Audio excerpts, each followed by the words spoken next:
उसने अपना हाथ हिलाया और दूसरे देश में एक राक्षस ने उसकी नकल की, लेकिन उसे नहीं पता था उसकी हर हरकत लोगों की जिंदगी तबाह कर देगी। महिला ने अभी अभी अपने सिर को छुआ। दक्षिण कोरिया में मौजूद राक्षस ने भी अपना सिर छुआ। उसे लगा कि यह सिर्फ एक संयोग है, लेकिन खबरों में उसने देखा कि राक्षस ने भी उसी तरह कुछ फेंका जैसे उसने सुबह अपने फोन को फेंककर अपनी शंका की जांच की थी। वह तुरंत पार्क की ओर दौड़ी। उसने हाथ बढ़ाने की एक हरकत की, फिर जल्दी से घर लौट आई। टीवी पर राक्षस ने उसकी हरकत को दोहराया। उसे शक होने लगा कि शायद वह उस राक्षस को नियंत्रित कर सकती है। महिला ने राक्षस के सारे वीडियो ध्यान से देखे और आखिरकार एक पैटर्न खोज लिया। जैसे ही वह पार्क के बीच में खड़ी होती, राक्षस दक्षिण कोरिया में दिखाई देता और उसकी हर हरकत की नकल करता। इसलिए उसने अपने कुछ दोस्तों को गवाह के तौर पर बुलाया। उन्होंने मिलकर दक्षिण कोरिया की लाइव खबरें चालू की। महिला पार्क के बीच में नाचने लगी। स्क्रीन पर राक्षस भी उसी तरह नाचने लगा। उसके तीनों दोस्त हैरान रह गए और वह खुद थोड़ा गर्व महसूस कर रही थी। तभी दक्षिण कोरियाई सेना ने राक्षस पर मिसाइलें दाग दी। महिला को भी दर्द महसूस हुआ। उसने गुस्से में मुक्का मारा और राक्षस ने भी मुक्का मारा। एक हेलीकॉप्टर वहीं गिरकर दुर्घटनाग्रस्त हो गया।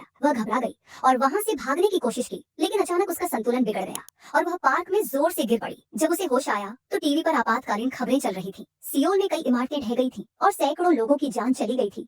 तभी उसे एहसास हुआ कि यह सब उसी की वजह से हुआ। महिला वापस पार्क गई और कोरियाई लोगों से माफी मांगने का फैसला किया। उसने जमीन की ओर इशारा किया ताकि नीचे मौजूद लोग वहां से निकल जाएं। जब उसे यकीन हो गया कि जगह सुरक्षित है, तो उसने अपनी उंगली से जमीन पर माफी लिखी और वादा किया कि वह फिर कभी दिखाई नहीं देगी।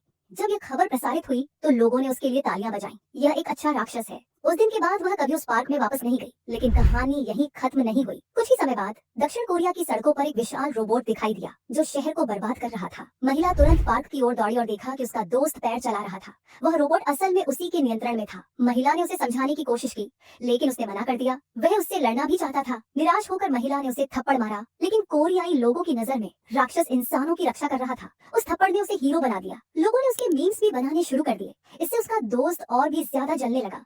अगली सुबह उसने उसे फिर से पार्क में लड़ाई के लिए बुलाया, अपनी इज्जत वापस पाने के लिए। महिला ने हिम्मत जुटाकर मुकाबला करने की कोशिश की, लेकिन वह बहुत कमजोर थी। वह उसका मुकाबला नहीं कर सकी। कुछ ही चालों में वह जमीन पर गिर गई। वह बस लाचार होकर देखती रही जब उसका दोस्त पार्क में तांडव मचा रहा था। महिला को पता था कि अगर उसने उसे तुरंत नहीं रोका तो और निर्दोष लोग घायल हो जाएंगे। तभी उसके दिमाग में एक योजना आई। उसने तुरंत दक्षिण कोरिया की फ्लाइट बुक कर ली। इसी बीच उसका दोस्त पार्क में अपना गुस्सा निकाल रहा था।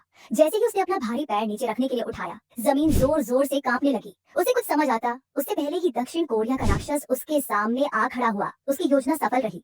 अब उनकी जगह बदल चुकी थी। तो आदमी डर के मारे भागने लगा, लेकिन महिला ने उसे आसानी से पकड़ लिया और अपनी पूरी ताकत से उसे दूर फेंक दिया, जिससे यह तबाही खत्म हो गई।